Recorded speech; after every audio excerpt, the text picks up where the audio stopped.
everyone. Today we will read about Article 65 of the Indian Constitution. Article 65 of the Indian Constitution ये बताता है कि किन conditions में या सिचुएशंस में वाइस प्रेसिडेंट प्रेसिडेंट के कार्य को प्रेसिडेंट के रूप में करेंगे. आर्टिकल 65(1) ये बताता है कि जब भी प्रेसिडेंट का ऑफिस प्रेसिडेंट के डेथ की वजह से या प्रेसिडेंट के रेजिग्नेशन देने की वजह से या प्रेसिडेंट को रिमूव किए जाने की वजह से या किसी अन्य कारणों की वजह से अगर प्रेसिडेंट का ऑफिस वेकेंट हो जाता है तो वाइस प्रेसिडेंट की तरह एक्ट करेंगे और वो तब तक उस पोजीशन पे रहेंगे जब तक नए प्रेसिडेंट को इलेक्ट नहीं कर दिया जाता और वो अपनी ड्यूटी को परफॉर्म करना स्टार्ट नहीं कर देते.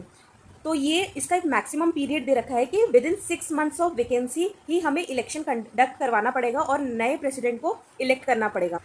आर्टिकल 65(2) ये बोलता है कि अगर किसी टेम्पररी रीजंस की वजह से प्रेसिडेंट अपने टास्क को अपने फंक्शंस को परफॉर्म नहीं कर पाते, जैसे कि इलनेस हो गया, किसी रीज़न से एब्सेंस हो गया या किसी और रीज़न की वजह से अगर वो अपने फंक्शंस को परफॉर्म नहीं कर पाते तो वाइस प्रेसिडेंट उनके फंक्शंस को परफॉर्म करेंगे और तब तक जब तक करंट प्रेसिडेंट अपने ड्यूटी पर रिटर्न नहीं कर लेते. आर्टिकल 65(3) में ये बताया गया है कि जब भी वाइस प्रेसिडेंट प्रेसिडेंट की तरह एक्ट करेंगे या प्रेसिडेंट के फंक्शंस को परफॉर्म करेंगे तो प्रेसिडेंट के जितने भी पावर्स और इम्यूनिटीज़ होंगे वो सब एक्टिंग प्रेसिडेंट यानी कि वाइस प्रेसिडेंट को मिलेंगे और जो वाइस प्रेसिडेंट की सैलरी होगी, अलाउंसेस होंगे और प्रिविलेजेस होंगे वो पार्लियामेंट डिसाइड करेगा. अगर पार्लियामेंट ने कोई अमाउंट सेट नहीं किया तो वाइस प्रेसिडेंट या जो